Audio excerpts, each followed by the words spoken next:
This is the Fantasy Football Podcast, where we take data and convert it into fantasy success. No bias, no hot takes, only victory.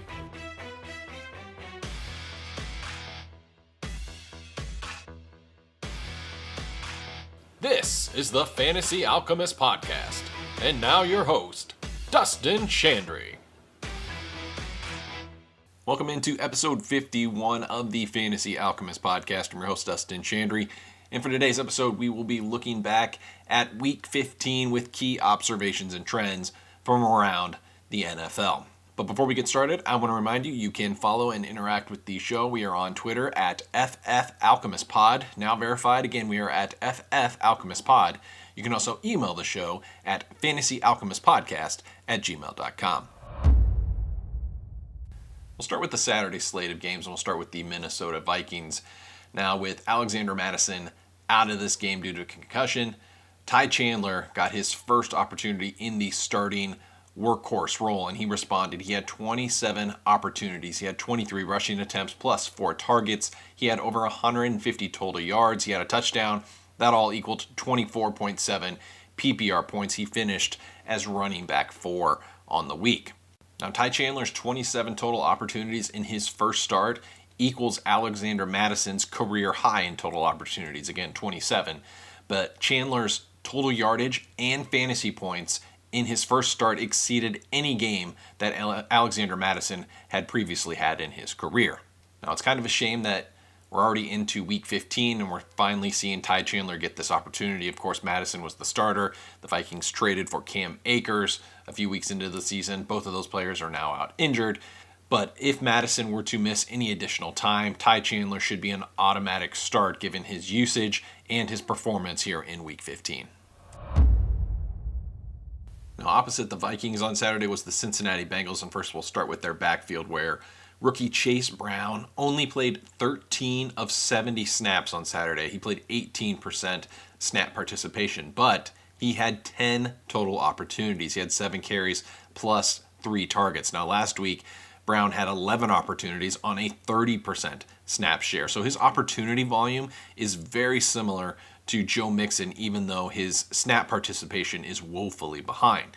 Now, when he is on the field, the Bengals are actively trying to incorporate Chase Brown, even with his limited snap participation. If we were to see some shift in that snap share between Brown and Mixon, Chase Brown could become start-worthy here down the stretch. As for the wide receiver group, prior to Week 12, the Bengals wide receiver group accounted for 71% target share combined. However, since then, it has decreased dramatically. Here's the week by week. Again, it was 71% coming into Week 12. In Week 12, it was 56% target share for the wide receiver group. Week 13, 64%. Week 14, 46%. Week 15, 52%. The takeaway here is that the Bengals, under Joe Burrow, had a highly concentrated target share. However, under Jake Browning, that target share has become significantly more fragmented across the running back, wide receiver, and tight end group. Now, I will mention within the wide receiver group, it looks like Jamar Chase is going to miss an extended period. At least he will be out in Week 16. Now, T. Higgins was back above 80% snap participation last week. He played 87% of snaps. That was his first game above 80% since his Week 10 return. Now, Higgins has only played 5 games this year where he has been above 80% snap share, and he went over 19 PPR points in 3 of those 5 outings. And since last season, when T. Higgins plays at least 79% of snaps, he averages almost 17 points per game. And when you remove his Week 1 goose egg where he had 8 targets and no catches, he averages over 18 per game. So Higgins definitely sees a bump in the event that Jamar Chase is out for an extended period. Vikings wide receiver Jordan Addison had 2 more touchdowns on Saturday on 6 targets. That equaled 29.1 PPR points. Now, on the season, Jordan Addison, he has 7 total touchdowns on 56 receptions. That's 12.5% of his receptions going for touchdowns. That is just an absolute touchdown magnet. Now, when you compare all other wide receivers and tight ends combined for the Vikings, looking at their touchdowns and their receptions up to this point on the season, it combines for 5% of receptions going for touchdowns. And again, Jordan Addison is at 12.5% of his receptions are for touchdowns. Week 15 marked the first game this year where Jaylen Warren started to see some positive traction against Najee Harris. Now, Jaylen Warren for the Steelers, he played 69% of snaps on Saturday. He doubled teammate Najee Harris 40-20 in terms of total snaps. Now, Warren's average snap percentage from weeks 1 through 13 was 45%, and the delta between all 13 of those games was actually pretty close. Week 14, he saw an uptick up to 53%. At the time, that was a season high. And then, of course, he increases significantly in Week 15 up to 69%.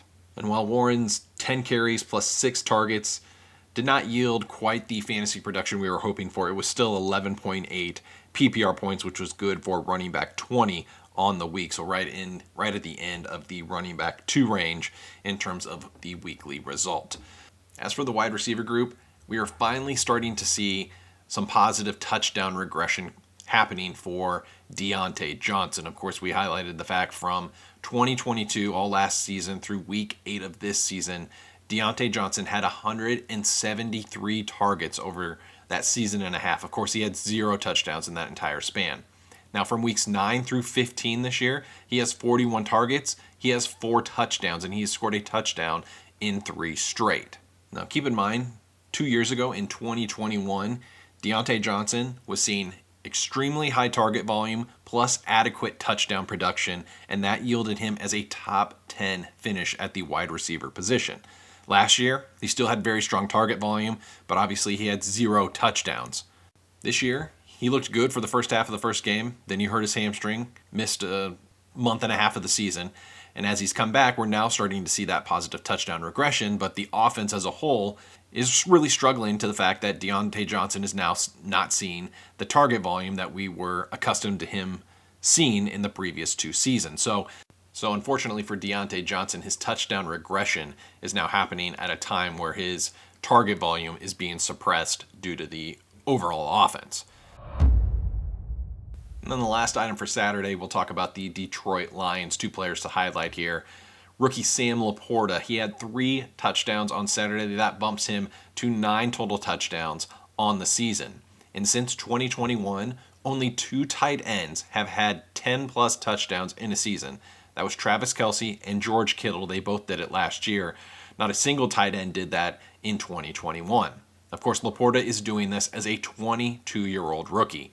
Sam Laporta needs to be ranked as the dynasty tight end 1. And then teammate Jamison Williams for the Detroit Lions, he set a season-high mark in Week 15 in snap percentage at 68% of snaps played. He had 7 total targets, which was a target share of 22%. His previous high on the season was only a target share of 13%. He had 4 receptions, and he had his highest target per route run rate with at least 50% of snaps played at 27%. So Jamison Williams, a season and a half later, finally starting to show signs of life. Now moving on to the Sunday games, let's first talk about the dreadful performance from the Atlanta Falcons, who had 17 combined targets on Sunday. Kyle Pitts led the team with 4 targets, and this is a good example for why target share isn't as important as volume. Again, Kyle Pitts had 4 targets. That's 24% target share because the total pie, 17 total targets, is so small.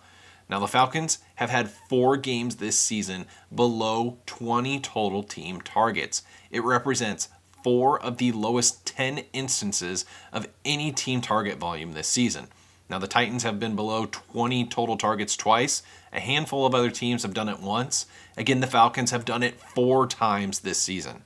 And if that wasn't frustrating enough, Bijan Robinson played a season-low 58% of snaps. That, of course, excludes his Week 7 game that, for all intents and purposes, he really did not play. So again, Bijan played 58% of snaps. His total opportunities in this game, 7 rushes plus 3 targets, 10 opportunities, lowest of the season.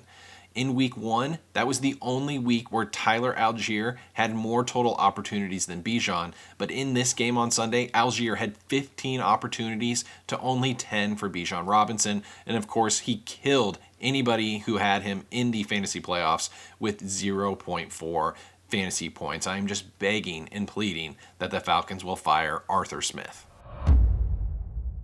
Now, over the last 3 weeks, the Cleveland Browns have completely transformed their offensive approach. Now, from weeks 1 through 10, their average per game rushing attempts was 32.3. Their total targets was 31.5. So very balanced between rushing attempts and total targets through the first 10 weeks of the season. Now, from weeks 11 through 15, the Cleveland Browns' total rushing attempts per game, 23.6 on average, and total targets has jumped to 40.8. They've been significantly more pass heavy than they have through the first 10 weeks. Now, the biggest beneficiary of this is tight end David Njoku. Over that same split of games, average targets per game for Njoku, weeks 1 through 10, he averaged 6 per game. Weeks 11 through 15, he is averaging 10.4. And on top of that, Njoku's yards per target has almost doubled in that same span. From weeks 1 through 10, his yards per target on average was 3.7, and from weeks 11 through 15, he is at 6.3. And since we're on the topic of the Browns, we have to talk about Joe Flacco, because on a points per game basis, and yes, that we're only talking about a 3-game sample since Joe Flacco has taken over as the starter, but over that 3 games on a points per game basis, Joe Flacco is first in the league in passing yards at 313 passing yards per game. He's averaging 19.8 fantasy points. That's 7th best in the league. That is better than guys like CJ Stroud, Patrick Mahomes, Justin Herbert, and Justin Fields. He has 7 total passing touchdowns, does Joe Flacco. That is the same amount of passing touchdowns as Deshaun Watson had in 6 games played this year. That is more than Kyler Murray in 5 games played this year, and that is more than Kenny Pickett in 12 games played this year. Buccaneers wide receiver Chris Godwin on Sunday had season-high marks in targets, 12 receptions, 10 yards, 155, and PPR points. He finished with 25.5, all of those season-high marks. Now, Godwin also had a season-high in target share in that game at 42% and a target per route run rate of 36%. Now, from weeks 1 through 13, Godwin was averaging 7 targets per game or a 22% target share, and he has peaked significantly over the last 2 weeks at a max of 42% on Sunday. And teammate Rachaad White continues to be one of the best values in all of fantasy football this year. Now, he has ranged between 19.6 and 21.9 PPR points in each of his last 3 games. In fact, Rachaad White is one of 3 running backs in the league with the following profile: averaging at least 19 opportunities per game, has scored at least 8 touchdowns, and has played all 14 games this season. The only other 2 are Christian McCaffrey and Travis Etienne. Rachaad White is currently running back 4 in total points on the season, and he was drafted in the early 20s at the running back position back in September. There's been 3 games this year where the Chicago Bears have had Khalil Herbert, D'Onta Foreman, and Roschon Johnson all active, all 3 of them in the same game. And in those 3 instances, here's Roschon Johnson's opportunity share. That's the share of running back carries plus targets. In week 1, it was 35%, week 11, 19%, week 14, 11%, but on Sunday, in week 15, it jumped to 49%. This backfield is still going to be very much a committee approach, but we are quickly seeing Roschon Johnson become the 1A in this unit. Packers rookie Dontavian Wicks has seen 3 straight games of accelerated utilization. His snap rate over the last 3 games has gone 39%, 63%, 78%.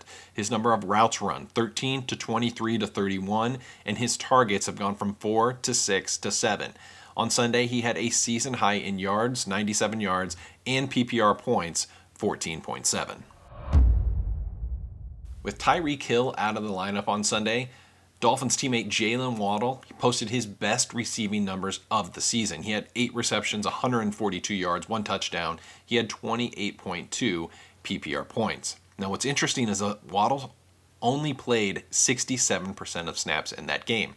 In fact, Jalen Waddle has only been above 80% snap share in 3 games this season. Furthermore, this is only the 4th game this season where Jalen Waddle has had at least 8 targets and a better than 75% catch rate. Now, he averages almost 20 PPR points per game in that 4-game sample. Now, I still think he is worthy of a top 15 dynasty value, but there's no doubt that he has been a redraft bust at his ADP. Chiefs rookie wide receiver Rashee Rice continues to accelerate in usage while holding his per snap measurements. Now, since week 11, this is what his snap rate has looked like: 57%, 67, 69, 85, and then on Sunday, a season high 92% snap share. And over his last 4 games, this is what his per game average looks like: 9.5 targets, 84% catch rate, 84 yards receiving. He has 1 touchdown in 3 of those 4 games, and he's averaging 20.1 fantasy points. Not only has Rashee Rice cemented himself as the wide receiver 1 for the Kansas City Chiefs, but he has now supplanted Travis Kelce as the best fantasy asset in this offense. Saints running back Alvin Kamara only played 51% of snaps on Sunday. That was the second lowest of the season. And his 4-week trend in snap share looks like this: 64%, 58, 54, and 51. However, it has not stopped him from being an elite fantasy producer. Now, his PPR points per game from weeks 4 through 10 was 20.5 points per game. He had the week 11 bye, and then since then, weeks 12 through 15, he's down to 18.5, so only a 2-point difference even with the decline in snap participation. Another running back with troubling snap share on Sunday was Giants running back Saquon Barkley, who played a season-low 50% of snaps. He also had a season-low 11 total opportunities. Now, he also had 14 rushing yards on 9 carries. That's a yard per carry of 1.56, which is the lowest of the season, and it is the lowest for Saquon in any game since 2020. Now, in this game, Matt Breida, he ran just as many routes as Barkley and was pretty even in snap split through the first 3 quarters. So definitely a concerning development for Saquon Barkley here at the end of the season. On Sunday, the Houston Texans finally turned their backfield back to Devin Singletary again. Now, Singletary had over 75% snap share when Dameon Pierce was injured, but when Pierce returned, it moved closer to a committee situation.